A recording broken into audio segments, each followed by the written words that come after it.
Hi hello नमस्कार, मी प्रणिता स्वागत करते एका आपल्या नवीन छानशा व्हिडिओमध्ये. तर आज तुमच्याशी वेगळी काहीतरी रेसिपी मी शेअर करणार आहे. तर ही आहे चिवची भाजी. तुमच्या भागात या भाजीला काय म्हणतात ते कमेंटमध्ये नक्की सांगा.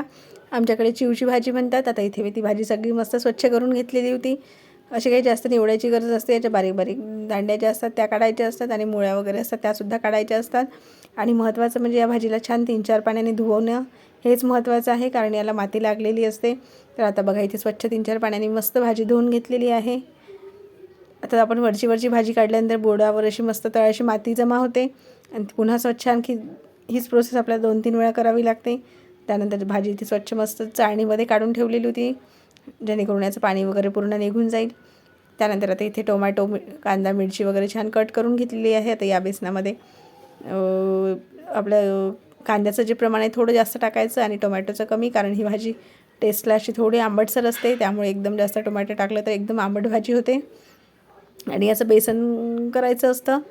तर आता ही प्रोसेस मी तुमच्याशी शेअर करतेच. बघा इथे कढईमध्ये तेल तापायला ठेवलं होतं. तेल थोडं जास्त टाकायचं.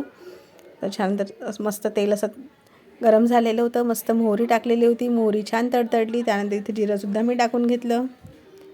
जिरंसुद्धा आपलं मस्त फुललेलं आहे. त्यानंतर इथे कांदा वगैरे मी टाकून घेणार होती. कांदा आणि मिरची सोबतच टाकलेली आहे, जेणेकरून ती मस्त अशी गुलाबी रंगावर येतपर्यंत परतून घ्यायची. मस्त कांदा आणि आता इथे मिरची छान शिजत आहे. त्यानंतर इथे मी लसूण जिरं जे होतं ते थोडं क्रश करून घेतलेलं आहे. अशी पेस्ट वगैरे वेगळी केलेली नव्हती. त्यामुळे लसूण आहे तो थोडा असाच क्रश करून घेतलेला होता, तो सुद्धा आता इथे टाकून घेणार आहे. आणि कढीपत्ता होता तो सुद्धा कट केलेला आहे. तर बघा आता आपला छान असा मऊसर कांदा होत आलेला आहे. ही भाजी जी आहे ती उन्हाळ्यामध्येच निघते आणि ही खायला थंड असल्यामुळे उन्हाळ्यामध्ये खाणं एकदम चांगलं असतं. बरेच जण याचे गोळे देखील बनवतात आणि रश्श्यामध्ये याची भाजी केल्या जाते. तर बघा इथे लसूण जिरं क्रश केलेलं होतं ते सुद्धा टाकून घेतलं. पूर्वीच्या बाया ज्या आधी घरात कुणाच्या कूलर वगैरे नसायचे, त्यामुळे जे तान्हे बाळ असायचे एकदम नवजात, तर त्यांना या भाजीवर झोपवायचे कारण थंडावा वाटण्यासाठी.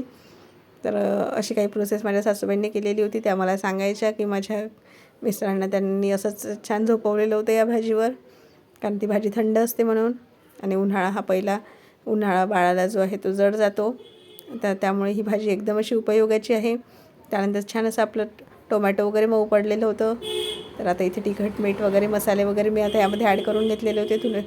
थोडंसं धनेपूड वगैरे इथे टाकलेलं होतं. तर आज थोडं वेगळ्या पद्धतीने मी भाजी करणार आहे. तर आता इथे ही भाजी टाकून दिल्यानंतर छान अशी मस्त मऊ होतपर्यंत ही भाजी शिजवून घ्यायची. या भाजीला आपोआपच पाणी वगैरे सुटतं. असं खूप जास्त पाणी वगैरे टाकण्याची गरज नाही आहे.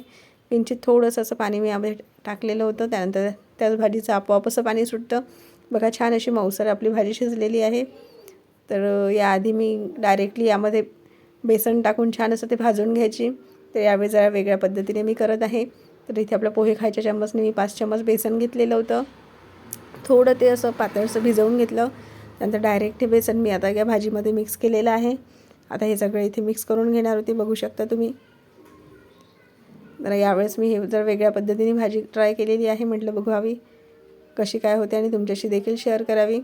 तर एकदम छान आणि टेस्टी बेसन इथे रेडी झालेलं आहे, बघू शकता. मस्त वरून कोथिंबीर वगैरे टाकून घेतलेली होती आणि खायला देखील एकदम अप्रतिम झालेली होती. पोळीसोबत वगैरे तुम्ही खाऊ शकता, भाकरीसोबत देखील एकदम मस्त लागते. कशी वाटली रेसिपी कमेंटमध्ये सांगा. आवडल्यास लाईक करा, शेअर करा. तोपर्यंत सगळ्यांनी काळजी घ्या. बाय.